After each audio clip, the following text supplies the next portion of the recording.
On Bathukamma కుంట చెరువు అంశంలో high court ఆదేశాలు పాటిస్తున్నాం అన్నారు హైడ్రా కమిషనర్ రంగనాథ్. బతుకమ్మ కుంటపై ఎడ్ల సుధాకర్ రెడ్డి చెప్పేవన్నీ కూడా అబద్ధాలే అన్నారు. బతుకమ్మ కుంట భూమికి సంబంధించి ఆయనకు పట్టా కూడా లేదన్నారు. దీనిపై మేము సుప్రీంకోర్టులో కూడా అప్పీల్ చేశామని తెలిపారు. మేము ఆ పారా 6970లో ఉన్నటువంటి ఏదైతే కనుక మెన్షన్ చేశారో డివిజన్ బెంచ్ ఇచ్చిన ఉత్తర్వులను తప్పకుండా మేము తూచా తప్పకుండా పాటిస్తూ ఆ బోర్డ్స్ సైనేజెస్ ఏదైతే పెట్టామో అవన్నీ కూడా మేము తీసివేయటం జరిగిందనమాట. ఇప్పుడు ఆల్రెడీ తీయటం జరిగింది.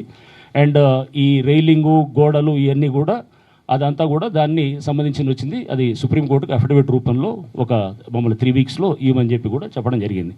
సో అది కూడా మేము చేస్తాము. అండ్ ఈ ఇతర ఎక్విప్మెంటు ఇది అంతా ఇతర అంతా కూడా కోర్టు డైరెక్షన్స్ పారా 6970 ఉందో తప్పకుండా అదంతా కూడా మేము అమలు చేయడానికి సుప్రీంకోర్టు డైరెక్షన్స్ హైకోర్టు డైరెక్షన్స్ని ఫాలో అవుతూ మేము అన్నీ కూడా మొదలెట్టాము ఆల్రెడీ ఆ ప్రాసెస్ని కూడా.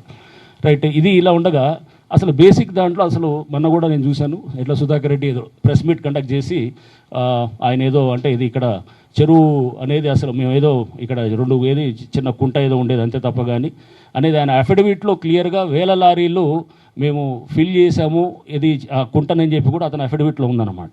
ఇది అతను సిటీ సివిల్ కోర్టుకి ఇచ్చినటువంటి అఫిడవిట్లో అతనే స్పష్టంగా 1000 లారీలతో చేసి 30 లక్షలు ఖర్చు పెట్టాను 2003లో అని చెప్పి కూడా అతను చెప్తాడు అనమాట.